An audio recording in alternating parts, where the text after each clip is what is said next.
So, with that said, there's someone who's been along on this journey. He was there when I started in affiliate marketing. He helped me when I was growing my first business. He was there when I lost everything the first time. He was there when I made it all back. He was there when I lost it all again. And he was there when I built Love Addicts. And he's still here today. He's Omir. He's a performance coach. He's also an author. He wrote a book. He's currently writing a new book. And I would like to introduce him to the stage.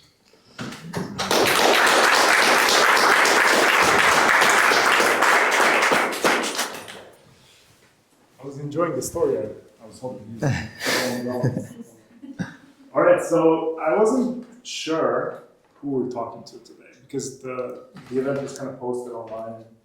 There wasn't a lot of information about who we're talking to. So can you just give me a little bit of information about, if you run a business, how long have you been running a business? Thanks. So I'm a new SaaS founder and my name is Mona. Okay, new founder. Okay. Anyone else? 15 years. 15 years? Okay. 4 years coaching business, 2 years retreat business. 4 years coaching business and 2 years? Retreats. Retreats, okay, very nice. Anyone else? 2 years. 2 years of just running a business? Running a business, anything else? Okay, cool. So, because I wasn't sure, I had 2 presentations ready, right? So I was like, so would you say that this group is more entrepreneurial, already established, entrepreneurs are established, or it's more of a new group, people thinking about starting a business? Who is thinking about? I'm thinking about Okay, you're thinking about it. Anyone else is thinking? Yes, you can do both. Anyone else is thinking about it? I'm really in the beginning. Okay, pure. Is there anyone who is here just to observe the, have fun? Okay, cool. Well,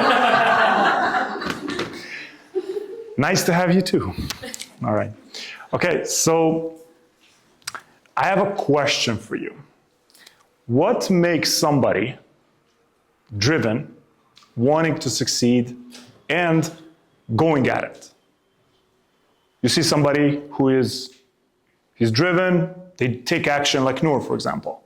They take action versus somebody who is just talking about it, maybe thinking about it, but never really going at it. fear. Fear, okay. Anything else? Your mindset. Mindset, anything else? They have no reason why. They don't have a good reason why. No inspiration, okay. Anything else? Okay. My dad actually told me a story a few days ago. And I was surprised because my dad is let's say, he's not in this world of coaching and, and learning about this stuff. But he said, there was a frog. And unfortunately, this frog was really stupid. He was born like that, No offense to the frog, right? If he's listening, don't. And one day he was looking at a tree and he decided that he wants to climb that tree. And when he told his friends about it, they all started laughing. But he was stupid. So he didn't understand they were laughing at him.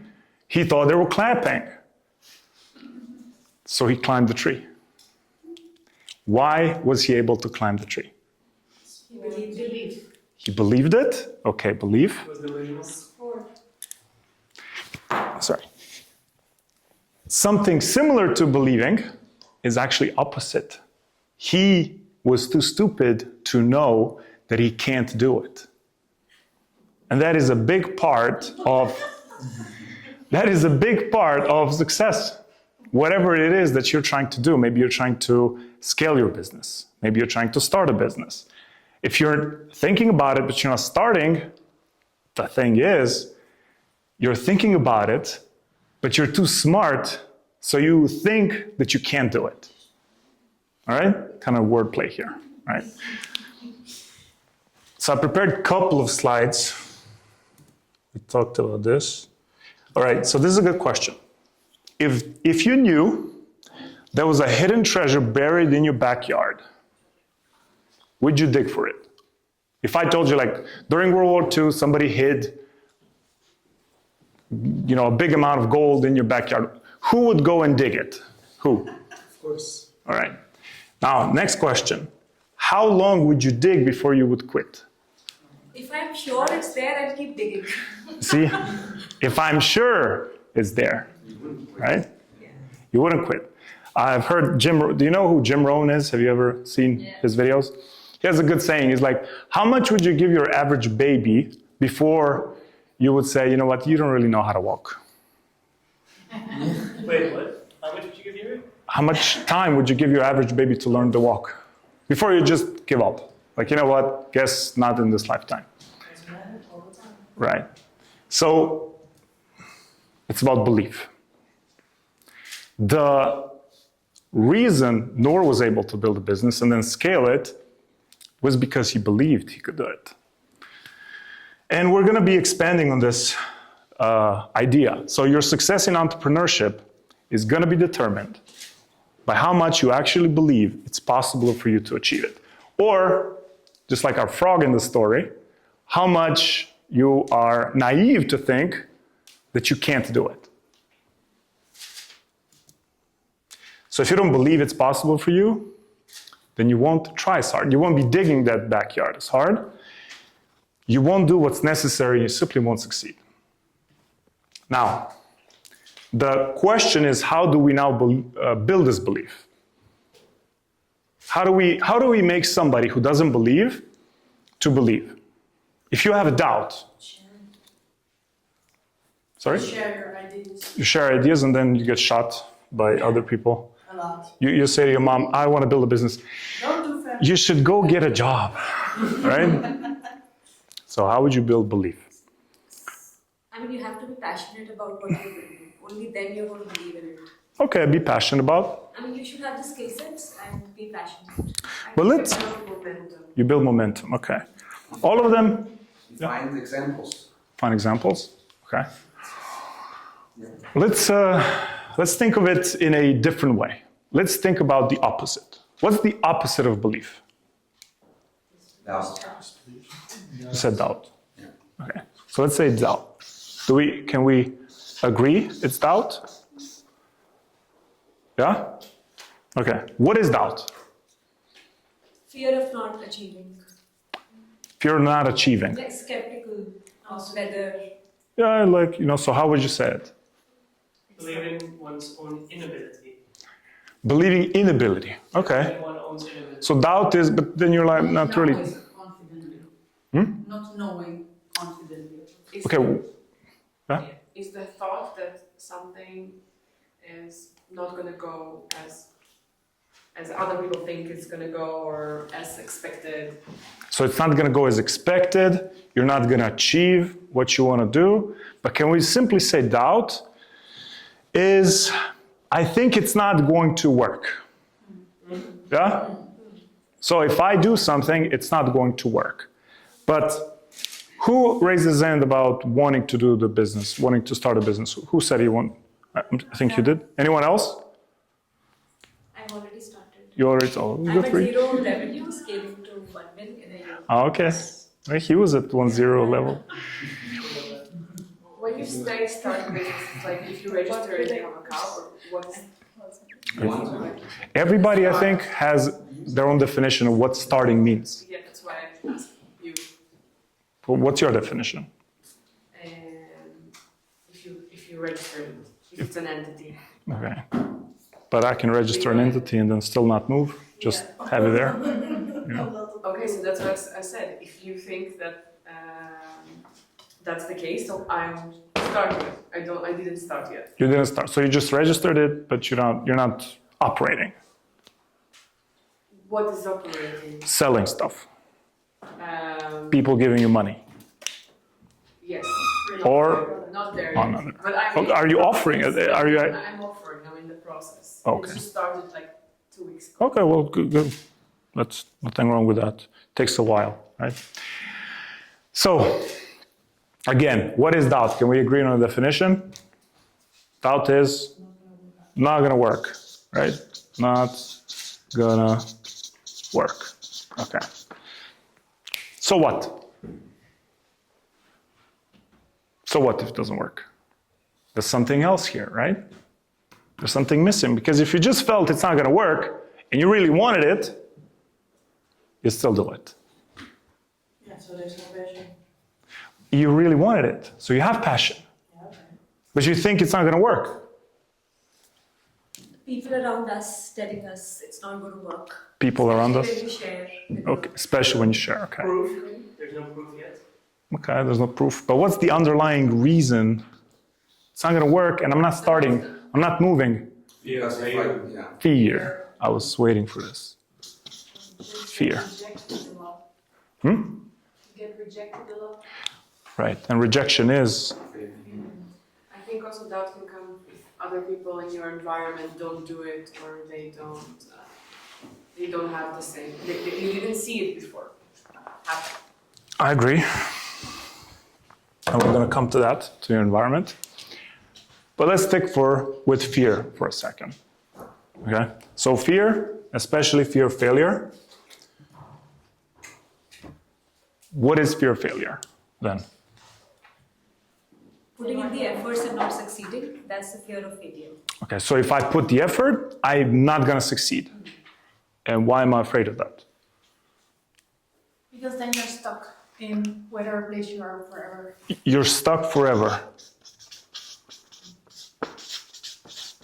And then you die. And then you die. Death. So fear, I'll give it a go, I'll try, it's not going to work. Yeah? Fear is anticipating a certain amount of pain. So this means that if I try and I don't succeed, I foresee that I'm going to have a painful result in whatever it is, financial, emotional, etc. So I'll try something, it's not going to work, and it's going to lead to pain. And discomfort as well.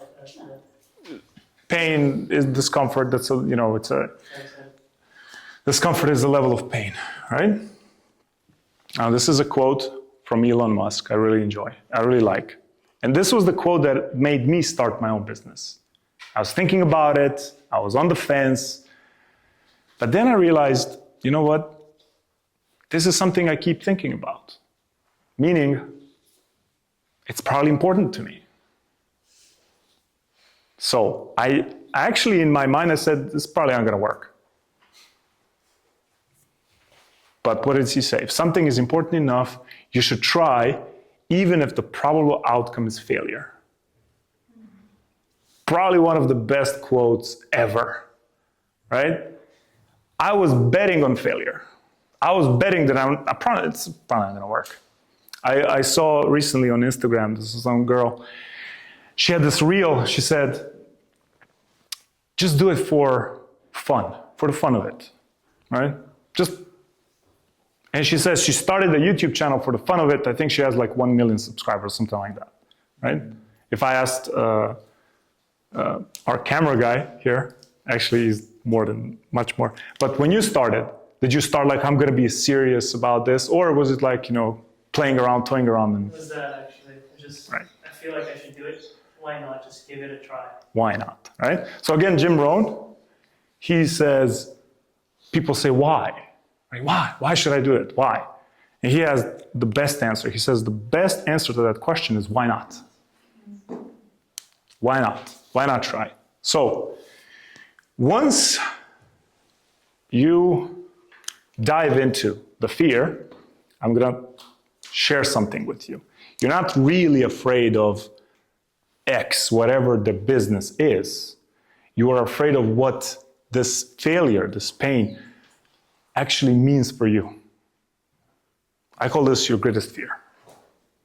So what's actually stopping, what's causing this doubt is because you think that if I move forward with this idea, I'm going to have to face my greatest fear, or my greatest fear is going to happen. What was my greatest fear? I have to share first, I think. I felt like if I give my all, it's still not going to be enough. And in simple terms, that I'm not good enough. That was my greatest fear. And I was like, I dabbled around it. The reason I didn't do it is because what if I try, I fail, my dream is dead. What then? But sometimes people fear in becoming successful also, So is your greatest fear becoming successful? Sometimes yeah. So what do you do with fear? What do we do usually with fear? Fear is a very interesting topic, and I think that if you can... Avoidance? You avoid it, yeah. Kill the fear. Do you have a gun? A big one? You suppress it. You suppress it, you avoid it, you try to kill it. The thing is, the fear, it's very interesting. It's actually not something you want to avoid, and it's not something you completely want to eliminate. You see, because I was so afraid that I'm not good enough, I was able to work harder. I was able to read the books that my competition, other people wouldn't do. I was able to prepare myself better. So when you ask yourself what's your greatest fear, you can use it to your advantage, to fuel you. Well, in any case, I asked myself, what is my greatest fear? What's the worst thing that can happen? Elon Musk said, if it's important enough, you should still try, even if the probable cause is failure. So I made a decision. Noor told me something because he studies psychology and he's so cool. But he said that they did the study and they actually found that a strong decision will always defeat or outweigh a weak habit. And a strong habit is always going to outweigh a weak decision. I made a decision, I'm going to be the entrepreneur. By noon, I kind of changed my mind. Maybe I don't want to be an entrepreneur. Right? I want to start a business in the evening. I want to start a business in the morning. I have a headache today, maybe tomorrow. Right? So what is a decision? Now, who said here, you guys, some of you are at 6 figures. Can you raise your hands again? Right? 5 figures? 7 figures? Okay. Who is looking to scale up? Oh, okay. Now, I was waiting for you. It's a trick question. Why haven't you? My product is under development. Okay. But it's on the way. Yeah, Right? weeks yeah. But who has been trying to scale up for a while? And it's not working. It's not like, you know? You're not going to like this. But you are where you are, exactly where you are, because that's exactly where you want to be. If you wanted something else, really wanted, you would have found a way and you would have done it. Because Noor talked about, like, I was in Amsterdam, I was broke, or close to being one, and I had to do something, right? That's a thing. So you need to do something. Yeah. Whatever it takes to make a decision. So, do you like purses or shoes? Or is there a type for, like, what's your preference? Shoes or purses? I don't have a preference. No, not even clothes. No. Okay. Is there anybody who is I think so. Colors. colors? Colors. Okay. What does that mean? I'm a different shopper. Okay. So if it matches, it's fine. Matches, if I like the color, then I will buy it. Okay. It doesn't depend on price. Do you ever go to the store looking for something and you can't find it? No, I don't shop on stores anymore. Okay. Too many times, yeah, it takes too many time. And I live in a pretty small village with 500 fans, so I don't have shops nearby me. So you do online? I do online, yeah. Okay. And then I choose my colors. Okay, and you always find it? You always find it? Always find what you I want? always find stuff, yeah. If you didn't find it, how would you feel?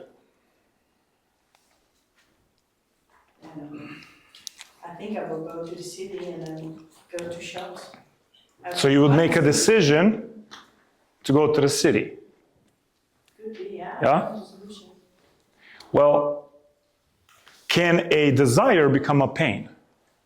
Yes, it can. If I really want a car and I can't have it, after a while, if I'm like really, I'm gonna get depressed. It's actually a lot of this society now is based on that. Everybody's depressed because of the things they don't have, right? So decision is a pain, but it can also be like, you know what, I really want this. What made me decide I want to be this? I don't want to start this. What made me decide is I'm not there yet. I'm not that. And I feel like that's what I want to be. That's what I want to do. So if you're looking to scale up and you're not doing it, you haven't decided. So how to decide? We're not going to go too deep into it, but there is a secondary payoff. That is the reason why you're not deciding. Okay? So if you are where you are and you're like, I wish I could scale and stuff. Yeah. What's the secondary payoff of you staying where you are, of not scaling? Comfort. Life happens. Life happens. You get a baby. No, the payoff is not have a baby. Forgive me. I don't think babies just come. Not for not making a decision. There's probably some decision along the way, right? So what is the secondary payoff? And here's, if I take it one step further, even the secondary payoff you think you're getting is probably false, right? Why? You may think that staying where you are is more comfortable, but it's actually costing you something, but you never thought it through. You're like, well, what if I actually leveled up and scaled up? What would happen? How would my life be different? Right? Why is this something that I want to do? So you can make a decision. Challenge those assumptions. What you think like, you know what, secondary payoff, like it's cool. Maybe it's not that cool. Maybe where you are, essentially, the process is you need to get yourself rattled up and, as you said, in pain. You have to make yourself dissatisfied with where you are. If you want to change a car, could you change a car if you really love your car? Yes. What would make you change a car if you really love it? If you have a bigger goal that you love more, So that means, you could sell it and then go for the bigger goal. so the bigger goal is here, and I'm here. For me to go here, I gotta let go of what I have, even though if I love it. Yeah. Well, that kind of describes it all. So you love your car. What would it take to sell your car? A better car. More exciting car. Yeah. A faster car. Something that makes me want. I have a really fast car, very exciting car, and I'm done with it. I want to sell it, and I want to get myself something that's very normal, right? So, but it's a pain for me. It's a pain. I gotta turn it on. It's I drive through the city. Everybody's like, whatever, Okay, why are you selling them? Why? because it became a pain. Yeah. What previously caused me pleasure, now it's causing me pain on some level, right? So we're getting off topic a little bit, so, Again, the pain, right? So we talked about belief so far. How do we build belief? Well, we looked at doubt. What is the opposite of belief? You said it's doubt. Doubt is it's not gonna work. And it's fear. What if it doesn't work, I'll get pain. Something is gonna cost me. Well, we trickle down to decision. Let's talk about the second thing. That is build belief-ish thing. It's a limiting identity. Who has read a book called Psycho-Cybernetics? Which one? Psycho? Psycho-Cybernetics. No? Okay, good. What is it about? Real quick, in one sentence too. About that you make decisions based on your self-image, Okay. and there's all a computer algorithm kind of mechanics behind making a decision. Okay. And your self-image is a big part of it. Well, put it in plainer terms. The author was a plastic surgeon, so cosmetic surgeon. And he discovered, quite randomly, that people would come to him and they'd say, I have a bigger nose, or my ears are not the way I wanted them. Can you fix them? I was like, sure. And sure enough, with some, he would fix them up and they would be more confident. They would fly around like, oh yeah, now I am saved. I'm all finally attractive, right? But he also noticed that with some people, he would do the same thing, but the result was they looked great, but now they still felt the same. They still felt unattractive. They still felt insecure. And he found that we actually have two images. One is how we actually look. The one is how we see ourselves. And that's where limiting identity comes. So the easiest way to scale up your life, the easiest way to become something, entrepreneur, whatever, is to see yourself as that person. We're going to talk about how exactly in a second. Let's say you come from a family of mechanics, right? Everybody in your family is mechanic, except your mom, right? Maybe your mom is also. And you have the bright idea that you're going to be a coach, or that you're going to be a lawyer, or that you're going to be an entrepreneur. Let's say you came from that kind of family. How would you feel? You would feel weird because you're trying Weird. to do something different. Exactly. You'll feel weird. This is it. This is the, like, feelings always show you the path. This is show you the way, right? So you would feel weird. You want to scale up, you want to start a business. Who wants to start a business but is currently on a salary? Yeah. It's very strange when you stop receiving salary. And now you're like, now I gotta make money by selling stuff. I took a kind of a job once, a few years ago. I was still an entrepreneur, and I felt weird because it was like, what is this? Somebody sends you money every month? It's kind of cool, right? And it was like, I got hooked up on it. And then when we ended that relationship, I felt weird. So easy to get hooked on that stuff, you know? I once heard a good analogy. It's like somebody is holding a check and says, "For how much are you going to sell me your dream? What is it that you want? Just give me a number." Okay, here's it, per month, right? And you sell it. And that's how I felt when I got the salary, right? So one of the reasons why I've noticed Noor be able to start these companies and, you know, like a kid, 15, 16 years old, and just go at it is because, again, the frog analogy, he didn't know what he was not. He didn't know that if you're in Lebanon and you're 15 years old, you can't really start a company. You can't really sell stuff online, and you can't really make money. He didn't have a reference. I think CIA or FBI was hired to, or was it NASA, to discover who the most geniuses were. So they got like little kids, and they found that somewhere around the age of 2, 90% of kids were kind of like on the level of genius. But then as the years progressed, that percentage went down and down and down until I think it was 2% by age 15 or something like that.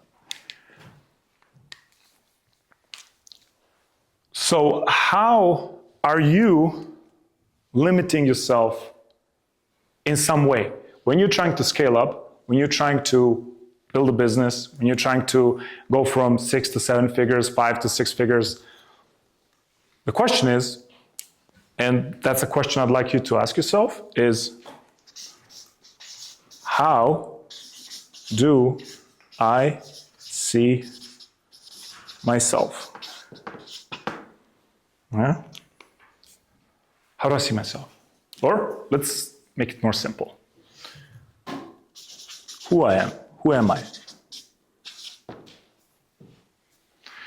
Let's make it even more simple. Where do I belong? Where do you belong? I guarantee you, all of you here have your own place. You have an idea where you are. What's my place? You ever heard of the expression, I'm out of place, I feel out of place? What does that mean? It's not comfortable. You don't feel comfortable, right? You're not with the crowd that you need to be. You're not with the crowd that you need to be, exactly. So what if you are becoming an entrepreneur and everybody around you don't know about that world? It's hard. What if you are a 5-figure person and you're trying to go to 6-figure person or 7-figure person? Until you switch that identity, it's not going to happen. One of the fastest ways you can switch your limiting identity is to surround yourself with people who are already at the level that you'd like to be. I call this go touch a millionaire. Sitting next to one. Not in that Everyone's way. gonna touch you now. Go for it. Don't doubt yourself, just touch him. Recently, I visited a seminar, and I kind of went to a lot of these events, and this one was in the States, and I was to meet people that were like my heroes, right? The people in the online business and everything. I don't know if you know Russell Brunson from, and I went to that event, and I just observed. I looked at them, and they're like, I listened to what they were saying, and I realized they're not really saying anything I don't know already. But I'm not using it. And what occurred to me, I think one of the speakers, I'm not going to say who, but one of the speakers went down and I saw him like wipe his nose. And I think he was like doing something like this. And I was like, this guy's like a multi-millionaire or whatever, and he's just a human being. So when you surround yourself around people who are where you would like to be, you're gonna realize they're just people like you. They're just doing something that you're not doing. And probably, it's not something you don't know how to do already. So it's not about the knowledge, it's really about the identity. Does it feel like you could do it? How do you know this is who you are? And could you be something more? Right? How are we done? Good? Third point of building your belief, right? Is doubting your ability. How many of you think, whatever that goal is, how many of you think that you can do it? Show me your hands. Yeah. You lying.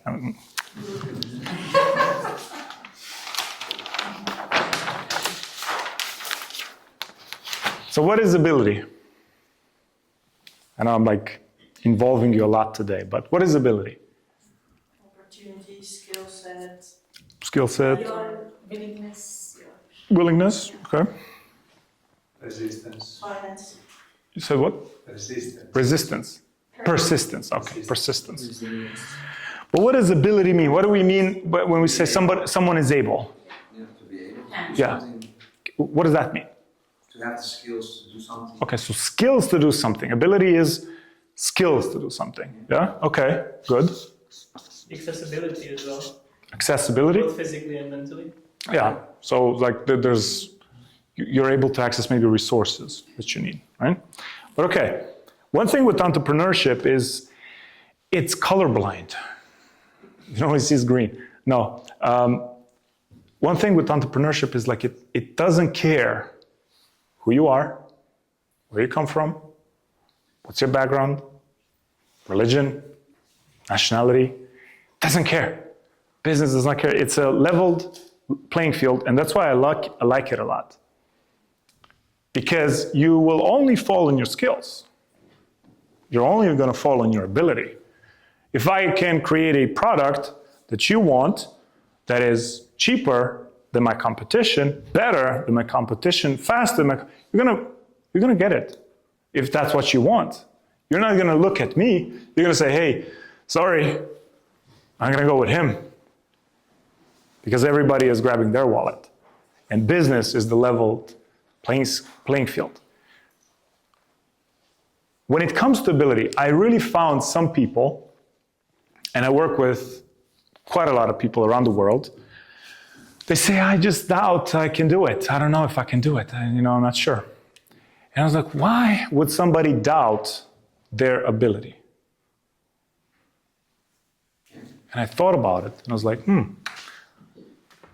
it kind of occurred to me. Why? Has anyone tried to put together an IKEA closet or something like that? Yeah? Has anyone tried to do it without doing it first ever before? So it was your first time. How did it feel? Shitty. Yeah, shitty, okay. Frustrating, okay. Overwhelmed. And who got it done? Wasn't that hard. Okay, wasn't that hard. There was an instruction manual. Well, yeah, you'd be surprised how simple they are. Depends on which Sorry? cost. Depends on which one. Yeah. So, how do you develop skills? How do you do stuff? How do you become more able? So, for example, in my business, I wanted to build a website. And for maybe 5 years of my business, I never did. I just used Wix, Weebly, stuff like generic, and I never did. So I was like, oh, that's too hard. How many of you, when you think of something you want, and you look at it, it's like, oh, that's too hard, I don't know how to do it. Who does that? With anything, it doesn't have to be just business. You look at something that's, nah, too hard. In psychology, again, referencing Noor, it's called self-efficacy, meaning how much do I feel confident in my ability to figure things out? So I can't do it. Do you know the book Everything is Figureoutable, Marie Forleo? I never read it, but I got the title. So She's fine. I'm like, yeah. I did. I followed her a lot. But everything is figureoutable, and this was something that I really needed to take to heart. So if you want to go to the next level, whatever it is, this is something you need to burn into your brain. That there isn't anything that you cannot figure out in one way or another. So back to my example, when I was trying to build my website, I can't do it. And then one day I made a decision. Remember? I made a decision. And I went to YouTube and I typed in how to make a website in WordPress. And it was like this 1 hour long tutorial. I guess, Pressed play, followed along. 2 hours later, I had my first website on. Right. I was like, okay, why did it take me 5 years to decide to do something that took me then 2 hours? Today my website looks pretty good. It's improving, But I then stayed with it, and like maybe 2 weeks later, I knew everything about it. So what makes us really, in my experience, doubtful about our ability to figure things out are two things. Number one,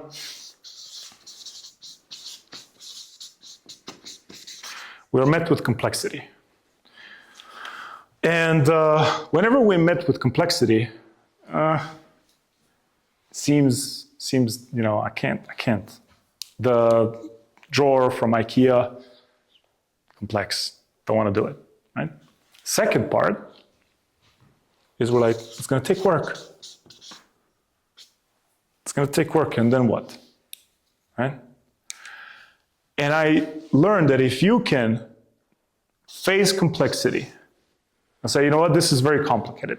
Because has anyone tried building a website in WordPress, or is it simple? No. Very complex. However, if you deal with complexity, if you're not spooked, fear again, if you're not spooked by complexity, and you're willing to put in the work necessary. Elon Musk, back to him, I think he studied physics or something, but he didn't study rocket science. But he's doing rocket science, literally. And he said, like, you can learn anything, if you just get enough books, you ask enough questions, you get around enough people. So you want to level up, you want to go to the next level financially, it's complex, fine. Are you afraid of work? Why are we afraid of work? And we're getting to the end of this, but why are we afraid of work? I think we're not afraid of work, we're afraid of it not working out. Well, we talked about that, right? So it's like the fear of failure and stuff. But you have a point, right? But let's say we're like, fine, may not work. We clear out that thing with ourselves, but then we come to the actual work. painful, huh? It's uncomfortable. This took me like forever to. Yeah, okay, that's another way of putting it. We're Yeah, just lazy. no, it's actually, we really are. We were with Noor, we were at the restaurant yesterday. I was like, it's kind of judgmental, but I was like observing people eating. I was like, so lazy. Just like even, it was hard to put the food on like a turtle or something,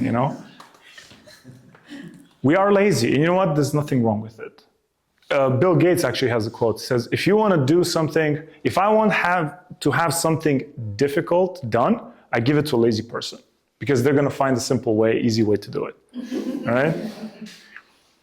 Laziness is not bad. You just need to understand that this is the core reason, or one of the core reasons, why you are doubting your own ability. So if you're willing to let go of laziness and just say, you know what, I'm not afraid of work. And I'm not going to get spooked by complexity. Then you're going to have the elements to do what Noor did. Now, we could have spoken about a lot of different things today. I chose this because I feel like this is the foundation. It hits the nail on the head of what actually, when you leave today, you may be like, you know what, never thought of it like that. I am where I am because I want to be here. I don't go forward because I'm afraid I may fail. But what am I really afraid of? What's my greatest fear? What if that happens? Is it really important to me? I should still do it. I'll figure it out somehow because I'm not lazy. If it's complex, I'll ask questions. ChatGPT today, you can ask it anything. It's going to tell you. It can even make a website for you. But that's like laziness, on steroids. Right? It's only based on history. It's based on what? It's only based on history. It's a complexity work. Entrepreneurship is about skill. I had a few words about resiliency, but still have time? Okay, 5 more minutes. Final thing about doubt, right? And belief. Who can tell me about resiliency?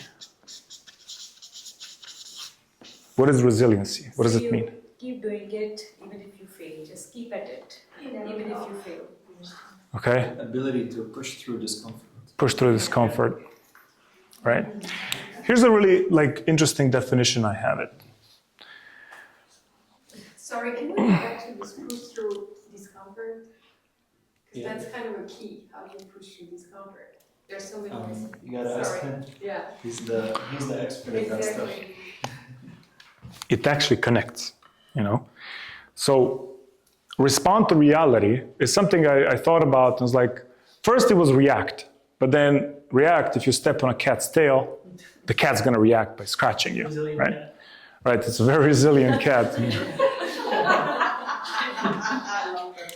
But what does respond to reality mean? Well, a situation is happening. How do you respond? What do you do? What decisions will you make? Yeah, what decisions you make, but simply, how do you respond? Emotionally? It's like, oh my God, it's happening again. One of the things that and I kind of was with Noor on this journey, in the very last, you'd say, quarter of the game he was playing, something happened. His Stripe account got suspended. And if you are in that business, you know what that means. It's usually a death sentence for a business. Because everything is connected, the payroll is connected, the clients that you had are all connected to that Stripe account. And if it gets banned, if it gets suspended, you're going to have to send an email to your clients asking, hey, could you sign up again? You probably lose 50%, if not even more, of your clients. How did he respond? I remember, because I was like, okay. But he responded to reality. What he could have done? Cry. That helps for an hour. He could have also what? Walked around the apartment and yelled. Maybe try to calling them and give them his peace of mind, right? How did he respond? Well, he can tell you, but he got a team together. It's like, how are we going to tackle this? And he was able to solve it. So this is what I mean by respond to reality. People are reactionary. In entrepreneurship, it takes a lot out of you if you just react. Something happens, you react. Something happens, you react. But if you respond, if you're like, okay, what is happening? What is the reality? What can I do? How can I respond? If you know that you can push through, you mentioned discomfort. I was listening to, I'm referencing Elon Musk today for whatever reason a lot. I don't know why, she keeps popping. But I was listening to his wife. I'm obsessed with him listening to his wife. But no, she popped into, and she said you gotta become comfortable with the level of stress that most people would break. And then when you get more comfortable with that, then entrepreneurship is actually gonna be easy. So if you know that anything can happen to you and you'll be fine, you'll respond, are you gonna have more confidence and belief in you? Yeah. Are you gonna be as afraid of failure? No. Yes. The same way, huh? Okay, well, thank you. Very nice.